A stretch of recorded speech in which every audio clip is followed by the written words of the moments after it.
In Britain, we present the colonial project as being about teaching the natives table manners and double-entry bookkeeping.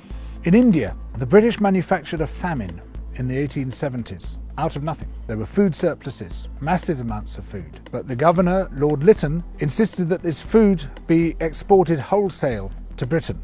The ensuing starvation killed at least 12 million people, possibly as much as 29 million people. All relief works were banned except for hard labour in labour camps, where the inmates received the same rations as the inmates of Buchenwald and where there was a 94% death rate per year.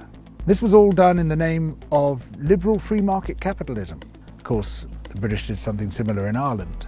In Kenya, soon after the Second World War, there was an uprising by the Kikuyu people who wanted their land back. The Kikuyu were herded into concentration camps and fortified villages, almost the entire population of over 1 million people. People were systematically tortured to death. They invented a new kind of pliers whose purpose was first to crush men's testicles and then to cut them off. They raped women with bayonets. They raped men. Similarly, a favoured technique was to ram sand up the rectum with a stick. Sometimes they were rolled up in barbed wire and kicked around the compound until they bled to death. Some of the British soldiers boasted about this. This is within living memory. The Colonial Secretary lied about it. The papers documenting it were burnt. The impact of the rich and powerful nations has been so phenomenally murderous and destructive that it has been completely airbrushed from our national consciousness. In order to justify the land-grabbing colonial projects, you had to create an ideology. We, the Europeans or the Americans, have come to rescue the rest of the world from its depravity and backwardness. But in order to do that, you have to be able to demonstrate that the rest of the world is depraved and backward. From this arose the racism that is still with us today. It was a necessary component of the colonial project. Some people might claim, well, okay, we broke a few eggs to make this omelette. It's as if all those human beings were eggs. But look at the omelette. Isn't it fantastic? Look, we've made this fantastic omelette. Forget about all that unpleasant stuff and let's just celebrate where we are.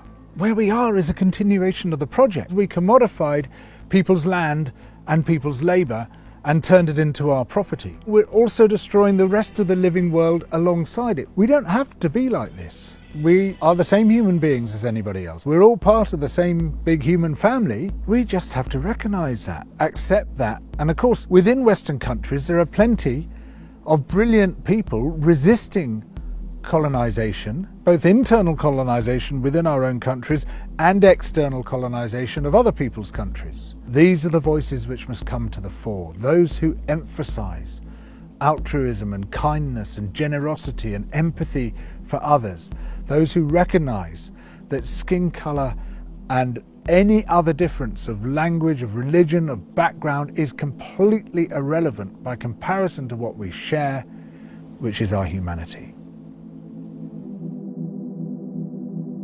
Now more than ever, we need alternatives to the billionaire media. We need people who are not afraid to confront wealth and power, who will speak truth to power, who will call out the things that wealth and power do to everyone else. So please support Double Down through Patreon. It's your support which will allow this alternative media to thrive.